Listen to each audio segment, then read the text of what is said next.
Welcome to the latest article from Clive. God inspires, so I carefully wrote them down to share them with you. Remember, one who lacks courage to start has already been defeated. Our article is entitled God is in Control.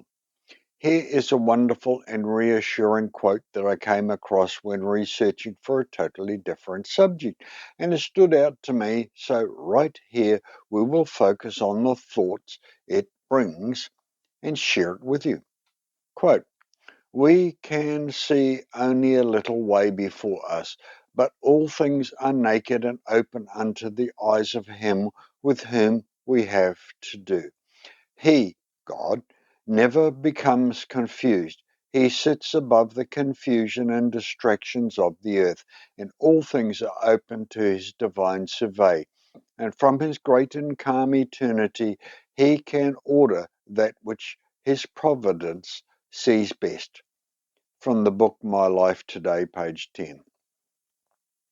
We have this in 2 Chronicles 16 verse 9, for the eyes of the Lord run to and fro through the whole earth, to show himself strong in behalf of them whose heart is perfect toward him. Herein thou hast done foolishly, therefore from henceforth thou shalt have wars.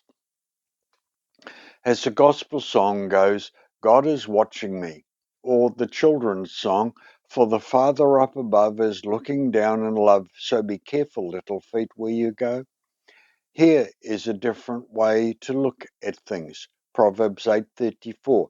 Blessed is the man that heareth him, watching daily at my gates, waiting at the posts of my doors. Here, King Solomon is advising smart people to get very close to him, as there is wisdom and guidance flowing forth from his throne, and your life will be so much better if you heed and obey. On a spiritual plane, Jesus Christ is the ultimate king upon his throne, and the wisdom from his throne exceeds all in any throne ever. And as Peter said in 2 Peter 1:18 and 19, and this voice which came from heaven we heard when we were with him in the holy mount. That's the Mount of Transfiguration. We have also a more sure word of prophecy, whereunto ye do well that you take heed as a light that shineth in a dark place until the day dawn and the day star rise in your hearts. Peter is encouraging us to use our spiritual eyes and to watch and to observe and then to walk in the ways of righteousness. And as Isaiah put it in Isaiah 30, verse 21, and thine ears shall hear a word behind thee saying, this is the way, walk ye in it. When ye turn to the right hand and when ye turn to the left, here Isaiah is crying out to us all that God is watching and is seeing disasters or better paths for us to walk in. And like the Google Maps, is constantly calling out when to turn and which way to take. And no matter how far you go astray, God can always get you back on track once more. But you must let him direct your paths. So back to our quote. We can see only a little way before us, but all things are naked and open unto the eyes of him with whom we have to do.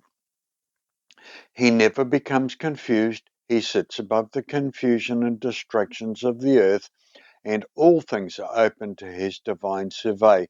And from his great and calm eternity, he can order that which his providence sees is best.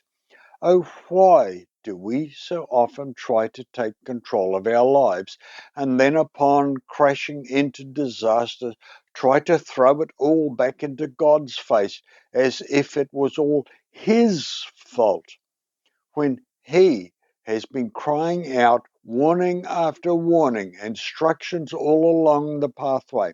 as He has our very best interest at heart. But we so often get deaf ears and hard-hearted and stubbornly refuse His guiding hand when He, God, sits above the confusion and distractions of the earth, and all things are open to His divine survey. Back to our quote. He, God, sits above the confusions and distractions of the earth, and all things are open to His divine survey, and from His great and calm eternity He orders that which His providence sees as best. So, will you trust Him and let the one who can clearly see to direct your paths? Come on, launch out into the deep and cast your net. There are great bounties and amazing blessings right there to be garnered in. All we have to do is just to launch out. We have this verse in Hebrews 13, verse 5. Let your conversation be without covetousness, and be content with such things as ye have. For he that hath said, I will never leave thee nor forsake thee, we should not have to remind ourselves that we are promised that I will never leave thee nor forsake thee. But we invariably let the cares of this life then squeeze God right out of our lives, and then we try vainly to make a success, and from this we often reap massive disasters. Back to a variation of our quote. Above the distractions of the earth he sits enthroned. All things are open to his divine survey, and from his great and calm eternity he orders that which his providence sees best. And that's from Counsels to the Church, page 77. We need to remember that God is watching us for no other purpose than our betterment, and He is madly in love with each of us, and He only wants the very best for us and to guide us into the very best and smoothest paths. And from the poem Footsteps, when the going gets tough, God invariably picks us up, holds us close to His heart, and carries us through. Remember that He has promised to never leave us nor to forsake us.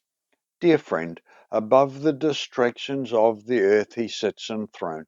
All things are open to His divine survey, and from His great and calm eternity He orders that which His providence sees best. Counsels to the Church, page 77. Just trust Him and let Him direct thy paths into the abundant and amazing blessings. Submit to Him and be assured that God is in control. It's been so nice to share this article with you, and we look forward to meeting again. Thank you for these precious moments of your time. Thank you for watching, and thank you for sharing this with friends and family. Keep growing in grace. Till we meet again, come home to yourself.